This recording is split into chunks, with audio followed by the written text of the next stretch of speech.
Assalamualaikum warahmatullahi wabarakatuh. Perkenalkan, nama saya Nabila Rizky Awaliyah dari Universitas Islam Negeri Sunan Ampel, Surabaya.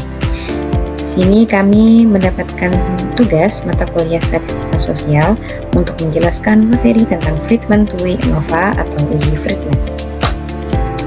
Pengertian Friedman Test yang pertama yaitu alternatif dari uji ANOVA Tway ketika asumsi kenormalan ingin dihindari atau tidak terpenuhi.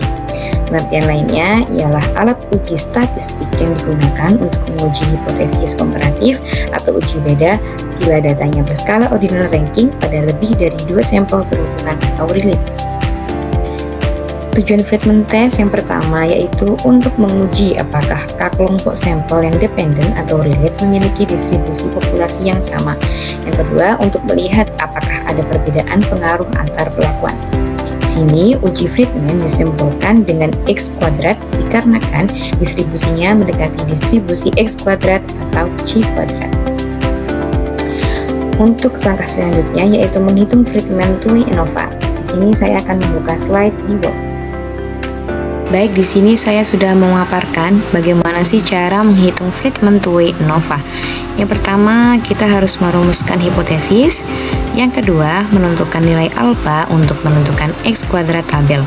Yang ketiga, menghitung X kuadrat hitung dengan rumus di bawah ini, di tabel ini, dengan N nantinya adalah jumlah sampel total, keterangan K ini adalah jumlah kelompok, yang R adalah jumlah ranking dalam kelompok.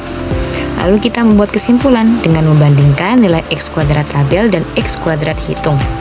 Bila X kuadrat hitung lebih kecil dari X kuadrat tabel, maka H0 diterima dan H1 ditolak. Bila X kuadrat hitung lebih besar dari X kuadrat tabel, maka H0 ditolak dan H1 diterima. Contoh soal. Pada sebuah penelitian, metode penelitian dilakukan evaluasi dalam setiap sesi. Evaluasi hasil pelatihan ini dilakukan setiap hari selama pelatihan. Pelatihan dilaksanakan selama 3 hari. Berikut adalah hasil nilai evaluasi dalam pelatihan tersebut dari 6 peserta. Di sini saya sudah membuat tabel. Nomor responden ini adalah pesertanya 1 sampai 6. Dilaksanakan selama 3 hari, hari ke-1, hari ke-2, hari ke-3. Lalu pertanyaannya, buktikan apakah terdapat perbedaan nilai yang signifikan dari hasil evaluasi dalam pelatihan tersebut. Yang pertama kita tadi adalah merumuskan hipotesis H0, tidak terdapat perbedaan hasil evaluasi selama 3 hari. H1 terdapat perbedaan hasil evaluasi selama 3 hari. Lalu kita menentukan taraf signifikansi, alfanya sama dengan 0,05. Yang kedua kita menghitung X kuadrat. Untuk menghitung X kuadrat, kita harus menyusun ranking untuk setiap data. Ranking pada uji Friedman dilakukan ke samping nilai per responden, bukan per kelompok. Jadi percamping gini. Lalu memasukkan data ke tabel penolong untuk mencari C kuadrat K sampel. Di sini hari ke-1 tetap sampai 10 ini rankingnya udah dihitung sampai 11, hari kedua rankingnya 14, hari ketiga rankingnya 11. Lalu kita memasukkan ke rumus berikut, X kuadrat sama dengan 12 tetap per dibagi N. N tadi kan nilai pesertanya itu ada 6, K jumlah kelompoknya. Kelompok ini maksudnya tadi hari ke-1 sampai 3, berarti ada 3. Dikali buka kurung K-nya 3, jumlah kelompok ditambah 1. Lalu 11 kuadrat ini adalah hasil dari hari ke-1 sampai hari ke-3 rankingnya. Hari ke-1 rankingnya 11. Nah, ini 11 kuadrat. Lalu hari kedua rankingnya 14 kuadrat ditambah 11 ranking ketiga ini.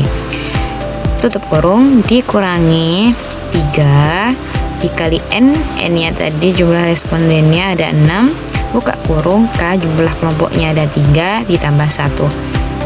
Lalu dihitung, mendapat hasil X kuadrat sama dengan 1. Lalu kita menentukan DK untuk mencari X kuadrat tabel. DK sama dengan K min 1 sama dengan 3.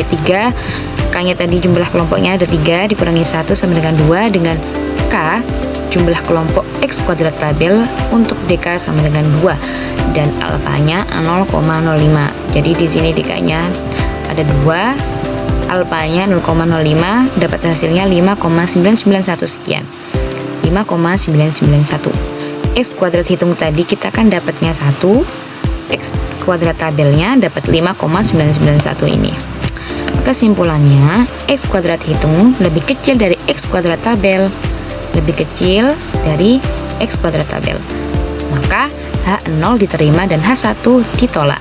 Kesimpulannya, tidak terdapat perbedaan yang signifikansi hasil evaluasi selama 3 hari. Cukup sekian dari saya, mohon maaf bila ada kesalahan kata atau salah hitungan. Terima kasih, semoga bermanfaat. Wassalamualaikum warahmatullahi wabarakatuh.